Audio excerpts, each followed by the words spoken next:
Hi, welcome to If I Did It, a show where we analyze and solve PR kerfuffles from the MMA world and beyond. I'm your host, Alexi Auld, and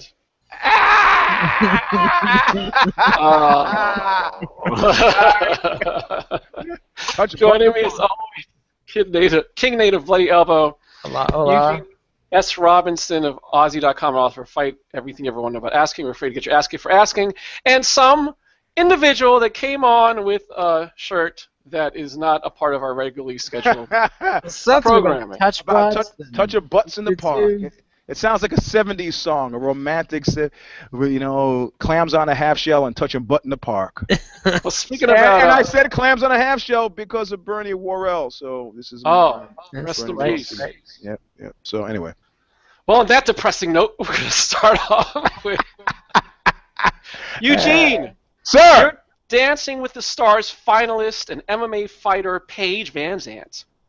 Fresh from dancing your way into the hearts of the American mainstream, you had offers from the WWE and Hollywood to step away from fighting, but you chose violence and publicly affirmed your commitment to the UFC. Paige, explain to us the PR behind your decision. Okay. This is complicated. Pay attention. You have, if you are going to be a celebrity personage in Hollywood, there's a timeline, and the timeline exists at different, like for example, I have a Screen Actor Guild card, and I could not ever play men, right? Because at the age of 28, I look 17, right? Okay, so now that I'm actually 53, I can audition for roles, man roles, because conceivably I could be anywhere from 30 to 40. With female Hollywood personages, the window is very fucking different. You have to stick around to that Helen Mirren stage to get work again. So that means you'll work in your 20s. You'll have, the wacky next door neighbor thing every now and then from 30 to 40, and then you're sitting out until you're about 60, and you can come back and play old ladies. The reality of it is you got somebody who's relatively unschooled but has that fresh-faced Jennifer Aniston all-American appeal. It's not going to, weirdly enough, the likelihood that she could be a functioning fighter for longer than she could be a functioning, television personage is greater. However, this is the difference between somebody whose heart is in it and somebody who is there for the cash. She's making exactly a decision I would expect a young fighter to make, and I'd say her management has not been successful in persuading her, because what does money mean to somebody who's 22? You don't have any sense of it. What is it? A wink is as good as a nod to a blind horse. Is there a difference between $1 million and $2 million? After a certain point, you go, screw it, I'm a millionaire. I want to do what I really do. Or she could have looked at somebody like a Kungle, if you remember him, Kungle, who used fighting as marketing for his movies, and that was a pretty successful strategy, because once the winning stopped with the fighting, the movies actually slowed as well, Or Gina Carano, who, didn't get escape trajectory, and as soon as she stopped, had no Q rating because she stopped appearing in front of the public, in the public eye, the movie roles sort of withered away. So you got, pretty much the guys from the Melvins said it best. It's like, once you get that fucking tiger by the tail, you do not let go. So if you're going to tell me that she made a tactical decision, I get more eyes, my Q rating goes up, the more I fight, then that's a smart move. If the Q rating, Dancing in the Stars, when they talk about her on Dancing in the Stars, they show clips from the UFC. And if you don't think this is going to happen more, you're exactly wrong. William Morris, or one of the people online supposedly to buy the UFC, they're working on synergies all over the place. You're going to see MMA people doing McDonald's commercials. You're going to see them do every conceivable possible linkage. So this is not entirely stupid on her part, and it's exactly what I would expect a young fighter to do. And I don't think it's long-term damaging. So I'd say go on. What do you think, King? It's hard to argue with what Eugene laid down. Unless she goes out there and gets her face broken and is just horrifically disfigured in a fight, this should be reasonably good for her. As long as she can keep winning more than she loses, keep her name out there, and look for things like this Dancing with the Stars gig that was high publicity, relatively low time commitment, it's a good balancing act. And Eugene's point about Kung Lee and Gina Carano was well taken. These people were hot in Hollywood while they were hot in the cage, and I think Paige has a grasp on how ephemeral this Hollywood hype can be. And like, you can have a whole passel of agents and managers and producers and casting people talking to you and buzzing you up. You make the wrong movie and boom, you're done. I mean, it happened to Andy Kaufman, and the dude was a king genius. He makes a stupid movie, Heart Beeps. That's it. No Tony Clifton movie, no Lotka movie, no nothing. He made the wrong choice on his first movie, and he's done in Hollywood forever. I mean, Dave Cross and Bob Odenkirk have a whole series about shows Hollywood wouldn't produce. I mean, Hollywood is a crapshoot. It's more, they start more projects than they finish almost exponentially. So I think even as risky as fighting is, I think she's casting her bread on the better waters than by taking her chances with Hollywood. Well, Gina Carano was able to come back and do Deadpool, which was a big movie, so there's hope. But that goes to your hanging around thing, Eugene, in terms of like, you hang around long enough, Yeah. She did get the Deadpool gig, but that wasn't a Gina Carano movie. That was True. Gina Carano in a superhero movie. Right. Which is good money, but, not big stardom. And also, I could call this who's Amisha Tate confusion. It's like, if it's happened to me once, it's happened to me 100 times. A woman will come up to me and go, "I'm a model," and I go, "Really? What do you model?" Car calendars. We call this the Playboy Dodge. I'm just doing Playboy to help me with my career. 6 months later, how's that career going? Maybe she married Hugh Hefner. And 6 months later, how's that career going? after he's dragged you off to watch gay porn for the 8th time, how does that work? Something he shares in common with Tiger Woods. We call it porn overload, where you watch so much hetero porn that you're like, hey, I wonder what those guys are doing. How do you get there? Man, Tiger Woods was that jaded and decadent? I had no idea. Oh yeah, didn't you? Because everybody was like, after he got busted, people were like, "Oh yeah, Tiger's a dog," and then one of the cocktail waitresses go, "Yeah, he was a dog, but this is kind of weird." People were like, "Oh, Tiger's freaky." Tiger's freaky. Well, what do you mean freaky? Well, he really liked to watch gay porn before we had God. And all the dudes are like, "Fuck Tiger, he's on his own." That guy's a pervert.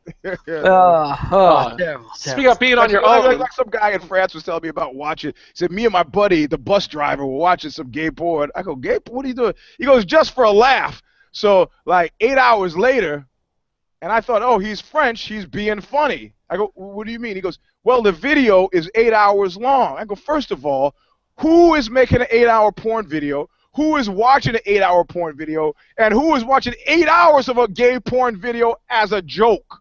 With the bus driver. With a bus driver. Come on. Just had to be there, Eugene, and maybe that's why he was asking you, because he wanted you to understand. That you needed to block off a lot of time if you're going to come to one of their gay porn parties. Well, this guy, he's the one who did my chest tattoo, this big eagle, right? So Jean-Luc Navette in Lyon, he goes, I'll do this for you for free. All right. On one condition. I go, what's that condition? He goes, all you got to do is watch this DVD. I go, I'm not watching the 8-hour porn. He goes, no, it's not that. I go, I'm not going to. He goes, I absolutely insist, no tattoo. I go, all right, how long is it? He goes, it's only 6 minutes. I go, all right. So it's a video. He puts it in. I'm watching. It's some old guy who looks like actually the Popeye, the cartoon character, walking through the streets of Lyon. He's talking French. I don't know what he's saying. And he's going into a tattoo parlor. He comes out. And then he comes into Jean-Luc's tattoo parlor and sits where I'm sitting as I'm watching it. And then the guy takes his pants off, rolls his feet behind his head, and Jean-Luc proceeds to give him a tattoo. It's a flying talons with an eyeball in the center, but the eyeball is his anus. And the guy got kicked out of every tattoo parlor in Lyon, but Jean-Luc was the only one that would tattoo this flying talon thing with his anus. And clearly the guy was a masochist and wanted, and Jean-Luc was it. And then I couldn't figure out why he wanted me to watch it. And just as I'm about to say enough, I hear the first strums of an Oxbow song. he used Oxbow on the soundtrack. Oh man, see, that's why you don't judge. Yeah, if you had better lawyers, these things wouldn't happen to you. Consummate professional Jean-Luc. Yeah, I gave it to Nico. I couldn't have it in the house. So on that note, party killer.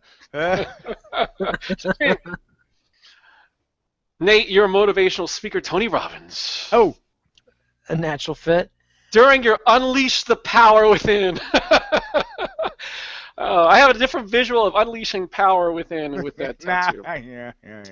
In Dallas, you offered firewalking over hot coals, which, according to the Austin-American Statesman, allegedly led to over 30 attendees suffering burns to the feet and lower extremities. What PR moves are you unleashing to treat the damage to your brand?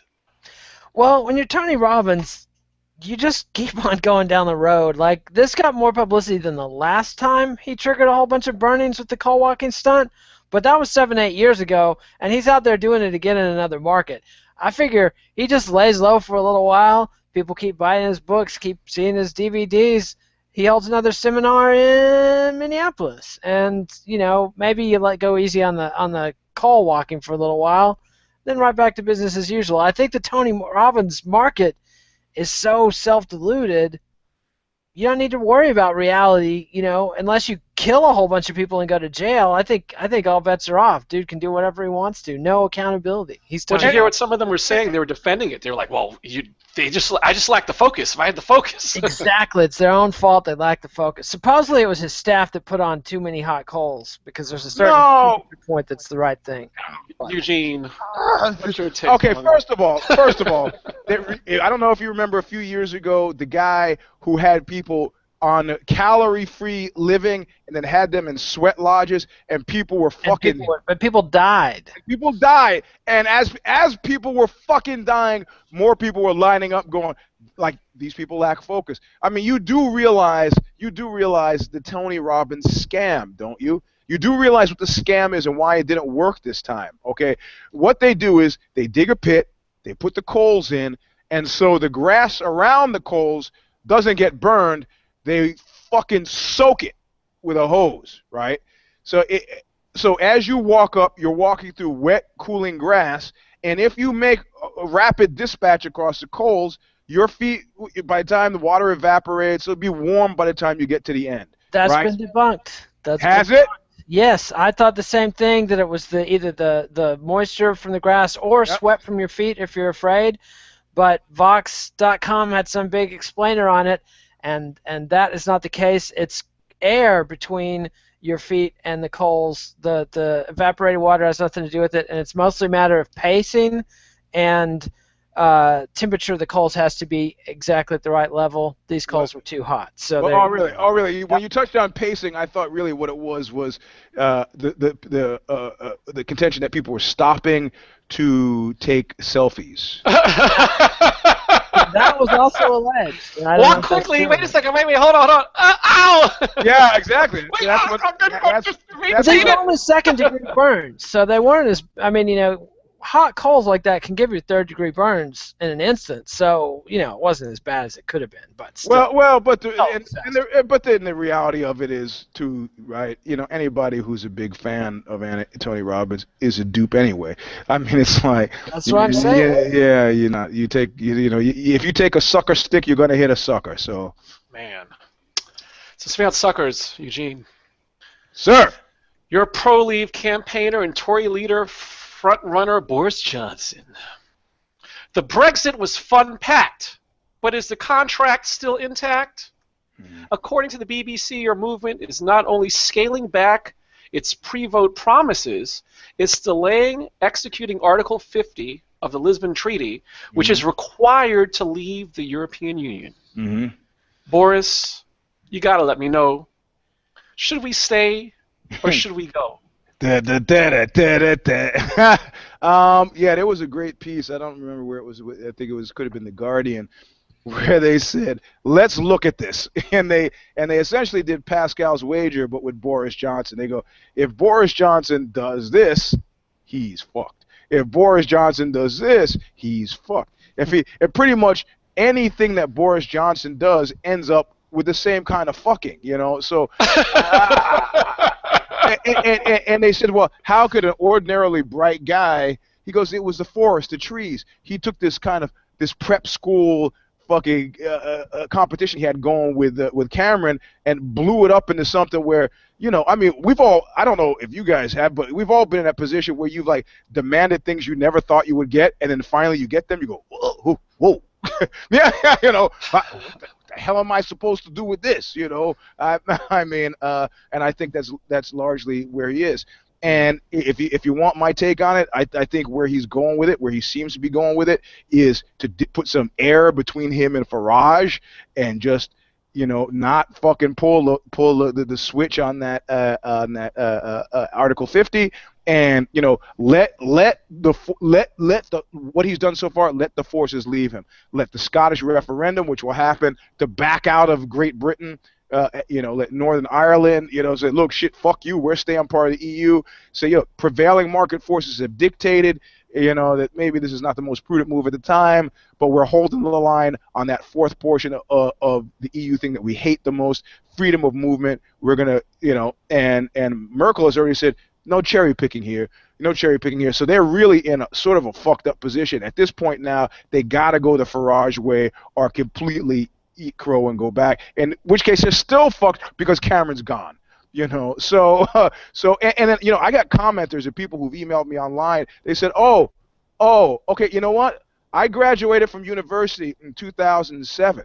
It is 2016, and I have not been employed in a significant way at all, you know. And to which I say, you know, I remember, I'm old enough to remember the really bad times, the riots in Toxteth and Brixton and fucking Bristol. And I remember one of the things that they decided, where people were breaking the houses, using them as squats. I stayed in some squat in like 87, 88, that the guy, I go, how did you get the money? I was talking to Kevin Martins, the guy from that band God. I go, how did you get the money to start Pathological Records, which is a record label at the time? He goes, easy. The government has figured it's easier for me to get a loan and do something with it than to be on welfare, on the dole. Where you go. So he got money from the government. So there were programs to create a middle class. Are those gone under Cameron? I imagine so. But, you know, essentially, this right-minded guy, all the people who were pro-leaving didn't want to publicly get on, were starting to email me and like, you know, fuck you. Things really couldn't be worse for me. And we should under, you know, aggressive self-interest, why not? But at this point, the big guys with the limos who live in castles are like, what the fuck are we gonna do? And Farage, if he thinks standing up there, he should learn from Machiavelli. Stand up there and go, you laughed at me back there, you're not laughing now, you'll be laughing in the future. Europeans nursing a grudge? Are you fucking kidding me? You know, you make an enemy, you've made an enemy for life. Why'd you tell that shit to the guys from the Balkans? You know, so yeah, I'm glad you had your moment. You had the guys back home cheering. One guy said, you know, everybody who voted for the Brexit wasn't a racist, but all the racists voted for the Brexit.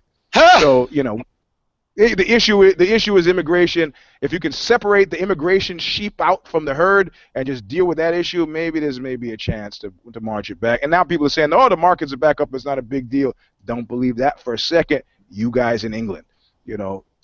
What do you think, Nate? Well, I think Cameron pulled a fast one on Johnson, because I think everybody thought Cameron would do what prime ministers normally do when they lose an election of this scope, so humiliatingly, which is resign immediately. And I think they expected him to trigger the Article 50, and start the Brexit, and then they could come in and pick up the pieces, and it's already in action. But Cameron did two things. He didn't trigger the article, and he's staying in office for like 90 days.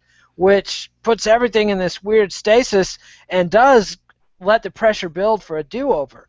And then if you notice, the big fight that's happening in UK politics right now is not in the Tory party, which had this ugly, acrimonious split, and the Brexit campaign was basically headed one side by one part of the Tory party, the other side by the other part of the Tory party. Normally you'd think the Labour could just stand back and watch their enemies cut their own throats, except Corbyn is not really a Euro guy. He's not an EU guy, so he gave sort of a tepid endorsement of Remain. And now the fight is in the Labour Party, where Corbyn just overwhelmingly lost a vote of no confidence, and yet he's saying, screw you, let's take this to the voters, in which case all the MPs who voted against Corbyn would be out should Corbyn win again, and he might because he won in a landslide last time. So it's some high-stakes game on the Labor side of the ticket. And the Blairites are talking about leaving the party, which would hand the prime ministership to Boris Johnson, which is like the worst-case scenario for people that are opposed. Job he doesn't want, by the way. Oh yeah, clearly. No, he's the dog who caught the car. So the real action is going on in the Labor Party, and to me, it's like an extension. It's a continuation. I think the whole Brexit thing is a continuation of what happened in Greece, and to a lesser degree in Spain and Ireland and Portugal, where the EU just came down on these countries that hit a rough patch and just ground them into powder. It's a lot like what we're doing to Puerto Rico right now, and they're doing that same thing to Corbyn. When the Greeks tried to elect a left-wing government, everybody said, we are not going to let that left-wing government succeed. It's a lot like the way the whole U.S. media is celebrating the crushing of Venezuela. So Corbyn is one of these like out leftists, and yet his policies would have been totally moderate, middle of the road in the 1970s. That's how far to the right we've moved. And so he's the guy in the barrel. That's where the fight is. It's going to be very interesting to see if Corbyn has the balls to hang on, if his voters have the balls to stick with him, and what happens to the Blairites, because I think they're going to split and leave the party and try to start their own thing, and they might discover they're the Jeb Bush of England, because I don't know of any electorate that's standing behind the old Tony Blair policies. Between the economic wreckage and the Iraq War, that shit is discredited. So that's my take on it. Boris Johnson is just a clown with a bad blonde wig, as far as I can tell. Damn. I have no idea what he should do, but he's in an impossible position. But it all depends whether or not he's going to be facing a united Labor Party behind Corbyn, or a split party, or a party that's led by a Blairite coup. You know, that's where the bets are. It's a competitive world. Yeah, So, but in any case, I think it's a safe bet that things are going to be fucked up on British Isles for a while. Oh yeah. That's beyond the shadow of a doubt. So Yes, indeed. Man. So, Nate, you're the Red Cross. You wanted to demonstrate proper pool etiquette to children. So you created a poster titled, "Be cool, follow the rules." The problem? All of the behavior is race-based. How do you make amends for racially profiling children of color? Well, looking at that poster, it's just like, you can't look at that poster and not think that the artist was either deeply racist and has sublimated it so much, he's like, what? What's the issue? I don't know. Of course every kid that's misbehaving is black, and the only kids that are misbehaving are black. Or they were thinking, hey, fuck the Red Cross. I'm just going to screw, I'm going to get away with something here and make some people look bad. And you're just like, how did this get past anybody? Like, are their eyes just that blind? Oh, yeah, looks good. Yeah, those black kids, pretty rowdy at the pool. I mean, they've done what they can. They've apologized. They've retracted the poster. I don't know what they go from here, but it is interesting to me that they're getting more negative publicity for this than I recall for when they completely stole all the relief money for Haiti and built like 5 houses and did nothing with it. Like, millions of dollars, lives not saved, nobody cares. A poster, oh my God, let's share that on Facebook. So well, that's it. A poster can be shared on Facebook, right? That's right. Well, so can the millions and millions that were stolen in Haiti. Yeah, but how do you? Actually, but how do you? I mean, how do you depict that in a way that makes sense? The poster is easily understandable. And I don't know if you remember that segment of my life where I was so poor and destitute, I was stealing light bulbs, toilet paper, and from breaking into vending machines, and from the hungers, I only left to go to class. My junior year of college. Well, I started getting visited by Jehovah's Witnesses who saw me as an easy mark. And I would always let them in as long as they had a woman in the group, and they'd be talking to me about Jesus, and I'd be looking at the woman like, yeah, I got you. So pretty soon they stopped coming by with the women, and then I had to ask them to stop coming by. But at one point they give me, I'm standing at the door, and it's just a bunch of dudes, and I was like, yeah, fine. No women, I'm not letting you in, is what I'm thinking. And they give me one of the Lighthouse, the Watchtower books. And I'm looking at it, and it's talking about collapse of society. And on the cover, there's an illustration very much like this illustration. And I'm looking, and it's clear to me on the cover that collapse of civilization apparently happens when brown people and black people attack white people. And I point this out to them, and they go, "Oh, no, no, no, no." And I go, "No, no, no. Let's look at this together." And we look and go, here's a guy being stabbed, a white guy being stabbed by a black guy. Here's a guy being held up at gunpoint, a black guy with a gun holding up. Here's a woman being attacked, a Mexican guy trying to rape a white blonde woman. I go, can't you see this? And there's that great moment where we all just stood there quietly in the doorway of my apartment at Miralees and just kind of go, oh. And the guy said, well, you know, I'll see what I can do about that. And they just floated off into the but, you know, but as somebody who gets frequently past these magazines still, I noticed that there has been a change in policy where I don't see that quite as often. I don't know what as often. yeah, well, or ever at this point anymore. I don't know, you know, I guess they looked at the demographics and go, you know, with Prince was a Jehovah's Witness. Yeah, right. Maybe we need to get Michael. We need to get our shit straight, you know. Maybe so they've changed, but yeah, it's comical to me, you know. It's like if you look at Nazi propaganda, you know, what was always consistently curious to me about Nazi propaganda, specifically anti-Semitic propaganda, is that it always had this weird sexual edge to it, you know. And then you hear Joyce Behar say that a worldwide ranking of male penis size has Germans and Japanese having the smallest penises of any men globally, and you start to think, hey, wait a minute. Of course, last time I said that, I had women emailing me, I've seen many a German penis, and German penises are fine. Oh, what's your name? Oh, my name is Helga. Okay, yeah, buddy. All right, sure. I'll show you a photo right now. Exactly. My woman sitting next to me. Right. I just put my arms and the camera over his shoulders. That's right. Yeah, come on. All right, so Eugene, you're the NRA. Yes. A vocal pro-Second Amendment Texas mother who wrote about gun control in March, quote, "It would be horribly tragic if my ability to protect myself or my family were to be taken away," end quote, ended up allegedly murdering her husband and daughters last Friday during a family meeting. She left her husband alive. She did. And she told him, this is for you. Yeah, she did it to punish the husband. During a family meeting she organized. I still find it so hard to say what I need to say, but I'm quite sure that you'll tell me just how I should feel today. Yeah. Well, you know what? If strangely enough, this is a tragic story, and I'm saying it's a tragic story mostly because the victims were blonde and blue-eyed. So America the optics of this are, my God, what a tragedy. The mother whose 5-year-old son shot her brother, unlike the woman who was shot by her 4-year-old son, is African American, and that shit is slipped to the back pages. I'm not doing comparative misery. This is not the comparative misery index. I'm saying I'm talking about public perception and the ease for which the NRA can comfortably get around this, because they're already giving people cover under the mental health. They've given some ground on the mental health thing. It's like, yeah, we don't want terrorists to be able to buy AR-15s. We agree. That's right. So now this is actually sort of sitting on somebody doing something in Congress. They're actually making headway. And I think we could all safely say that, what kind of world is it when blonde-haired, blue-eyed women shoot blonde-haired, blue-eyed women?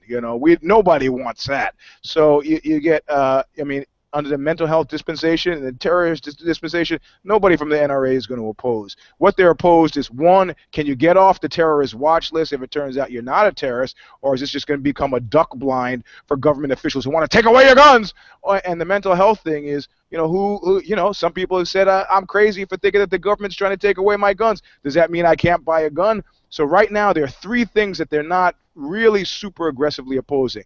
Guys who savagely beat their wives should not have a gun. Given the numbers of NRI members who are women, they're not going for that. Yeah, they're like, oh fuck, okay, we got to give some ground. They're giving ground on that. They're giving ground on the mental health patients, and they're giving ground on the terrorist thing. All things that probably resonate their constituency. Like I said before, do you think we'd be where we are if any of these people who are getting large-scale mass murdered were comfortably and collectively be pegged as Republicans? If somebody went to a Blake Shelton show and killed 41 people, how do you think the NRA would respond? I mean, the reality of it is the people. I mean, who's dying and who's doing the killing? And the political shadings shouldn't make this a mystery. I tried to mention this on another show I did, and they were like, "Oh, this is controversial." The sun is in the sky right now. Doesn't seem controversial to me at all.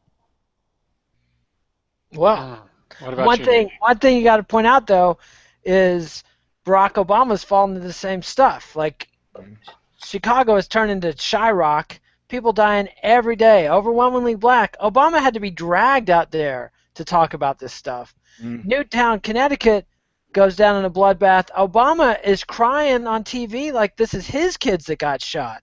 And it's like even the black president has this lens on where he doesn't see black kids getting killed as anything, but some white kids get killed. Oh my God, we got a crisis on our hands. And that brings me to the Republican National Convention. How can they have the epicenter of heroic patriots and resistance to the neoliberal oppression in a gun-free zone? Everybody knows that gun-free zones are the most dangerous place you can be. When are they going to let these patriots open carry at the convention? That's all I'm saying is let's have some celebration of rights. If the Republican convention isn't going to be a celebration of freedom, what is left? What is left? I have my drummer is praying to. He's an atheist, but he's praying to God every night that they allow open carry on the floor of the Republican convention, and it breaks out in gun battles. He's like, please, if there is a God, please do this for me. No. But see, if there was open carry, everybody'd be so polite and wary and respectful that nothing would happen. Hey, man, all you need is a match. Since we got matches, Nate, you're CNN. Your decision to hire disgraced former Donald Trump campaign manager Corey Lewandowski sent shockwaves of hate and disgust throughout the media and within your own company. According to Paige says, quote, CNN is facing a near internal revolt over the Corey hiring. Female reporters and producers especially. They are organizing, considering, publicly demanding that Lewandowski be let go. End quote. What are you doing behind closed doors to make CNN great again? Maybe they can have Corey promise he's not going to manhandle any more women reporters. Maybe that could be the thing. I don't know. This Corey thing is kind of like when ESPN hired Rush Limbaugh, and it didn't last very long at all. Like, we'll see if Corey, like if Trumpism has legs, they're going to want people like Corey on their network representing that point of view. If Trumpism goes down in flames, like it's looking like it's going to, they're going to cut their losses with Corey. So we'll see. Corey's career at CNN is entirely going to match the survival of the Trump campaign. If Trump doesn't make it to the nomination, Corey's gone in a few weeks. If Trump gets the nomination and is fairly competitive through the election, Corey should make it to November. If Trump gets crushed in November, Corey's gone. If Trump is going down in flames like it's looking like he's going to, Corey won't last 6 weeks. What do you think, Eugene? Well, I'm always amused when my journalist brethren wake up and smell coffee and don't know that it's coffee that they're smelling. It's like, come on, this is really, you got to think like the guy behind the desk for a second. Why do you think fucking Fox hired Juan Williams? Fair and balanced. Yeah, right. I mean, this is really an easy call. George Stephanopoulos, Corey, what? He's a Trump whisperer, right? I mean, let's just whispers. Like, let me tell you what he's thinking. Let me tell you about the campaign. Yeah, you don't want to share. You don't have to sit with him in the lunchroom, but until you own your own news network, you can fuck off. Damn. Seriously, if I'm management, I'm saying, take it on the arches. The guy's getting a nice big desk, nice corner office in a window, just like Kid Nate said, just as long as things keep trending Trump. Well, speaking of Trump and trending, Eugene, you are an alpha cuck. According to Vice, right-wing Republicans have usurped your name to slander liberals. And even worse, transforming cuck to mean, quote, weak, feminine, politically correct, and generally un-Trump-like, end quote. How do you fight back and put respect on your name?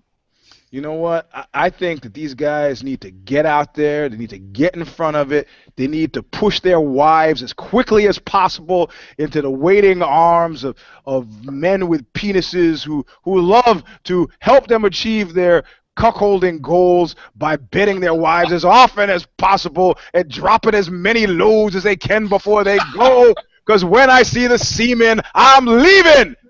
I don't know that makes any sense at all to anybody, but the reality of it is I support them 100%. In fact, I think the Republicans once again are trying to do what we call ruining it for everybody. These selfless men with no thought of receiving who give and give and give and help people, friends of mine even. Friends of mine, help them. He's never met a cuck he didn't like. You know, it's like, what, do you think it's easy?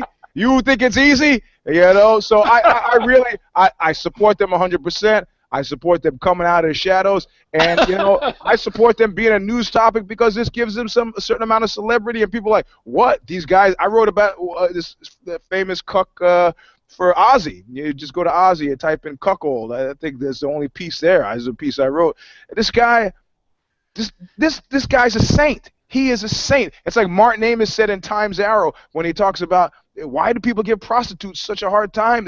They have sex with men and then they give them money and then they disappear. You know, because in Times Arrow, the book, everything goes backwards, right? So, I mean, I think they're right to pitch your bitch, and you know, once again, the forces of conservatism trying to ruin your sex life.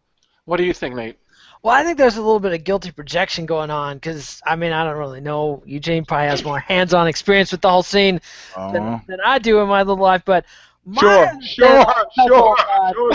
Was that it tended to be sort of redneck conservative types that were into the whole swapping wives thing. Like my experience having worked with Republicans and having worked with Democrats is Republicans are a whole lot more fun and do a lot more wicked, crazy shit.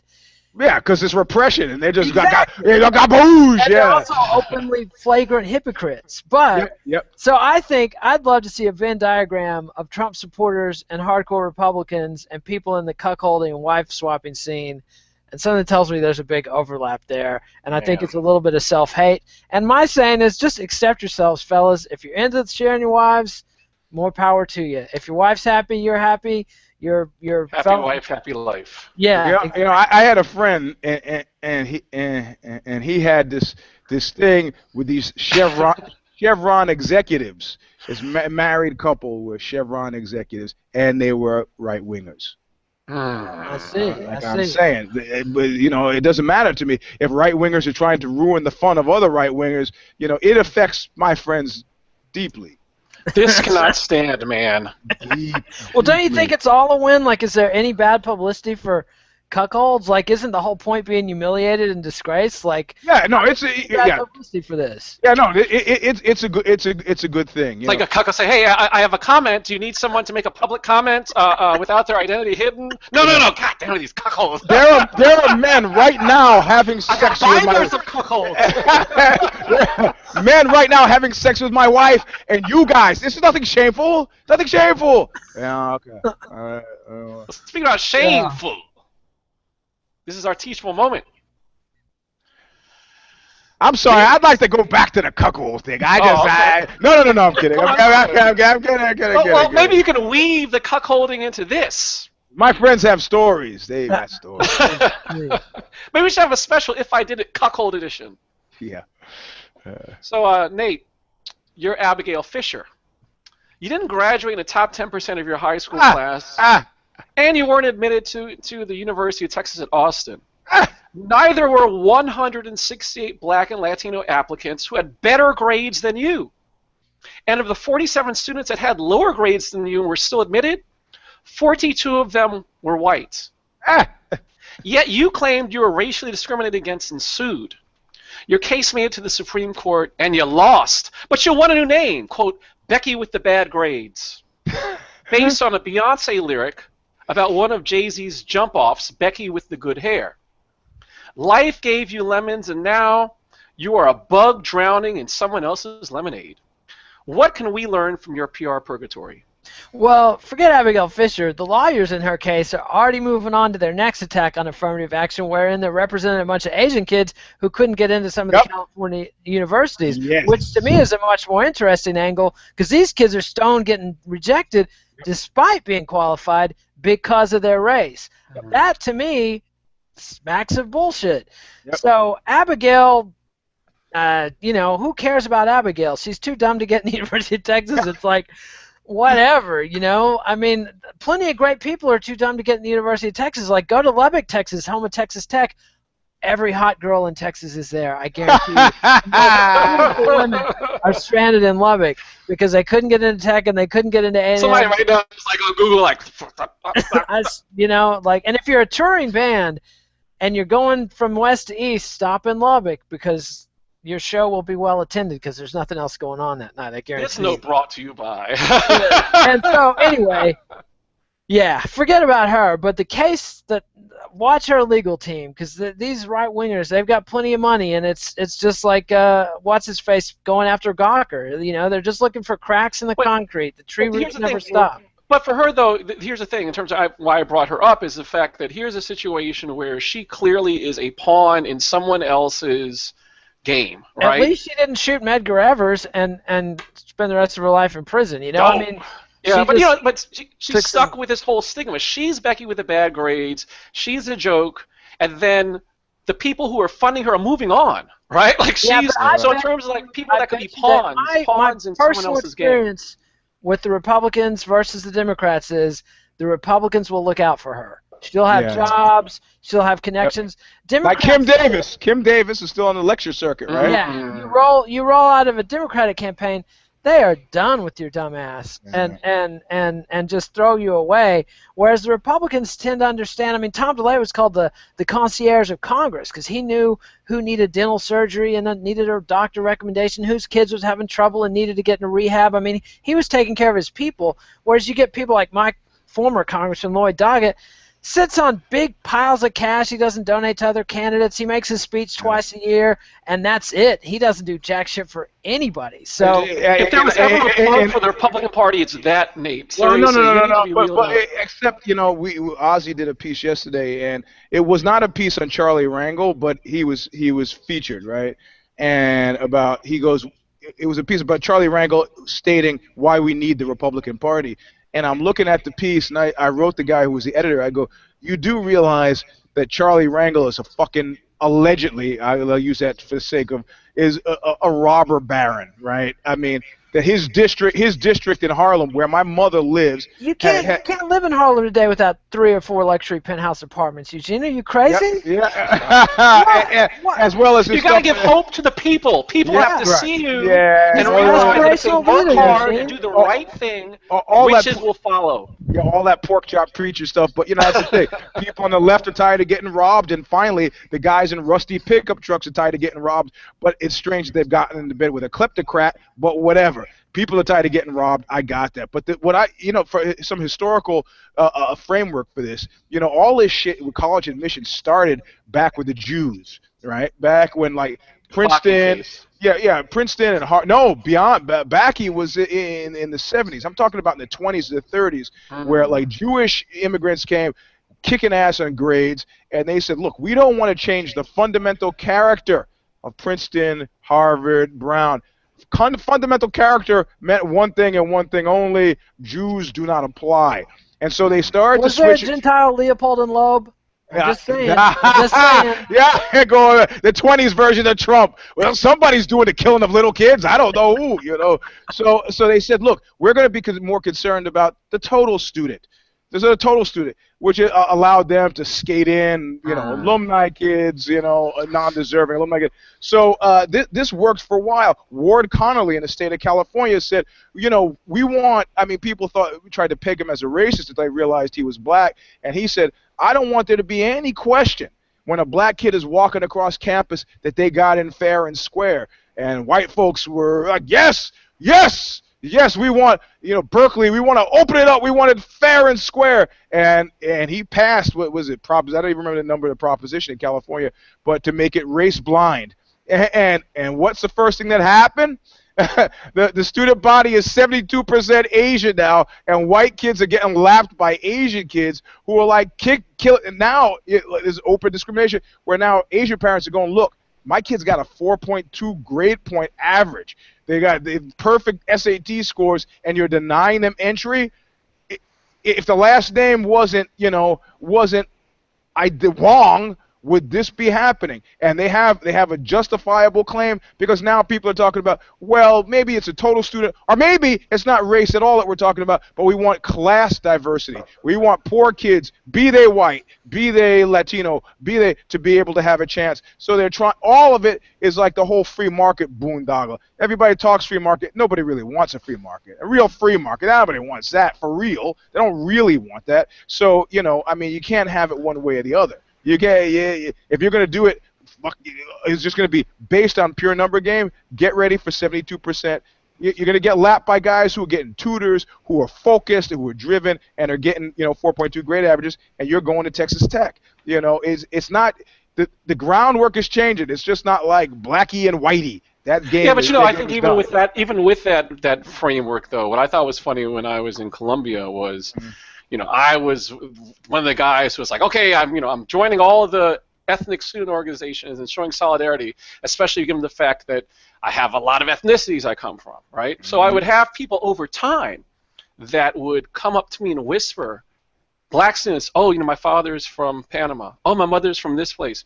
And so that was juxtaposed with a really good friend of mine who was straight up, ancestors brought here slave ships, emancipated by Lincoln, sharecroppers, and there was a certain resentment that he had. And then it wasn't until time passed, I was like, because I went to Howard University undergraduate, so I didn't see all the stuff that I saw like in the Ivy, and I totally got it. Like there were a lot of individuals who, their parents were immigrants, so they had. Don't get me wrong, I'm not saying that there isn't racism that they deal with, but there's a totally different perspective when you're coming here for opportunity and you're taking advantage of opportunities, as opposed to, okay, if you do anything, you're getting lynched or firebombed, or if you look at any kind of thing with Reconstruction was happening.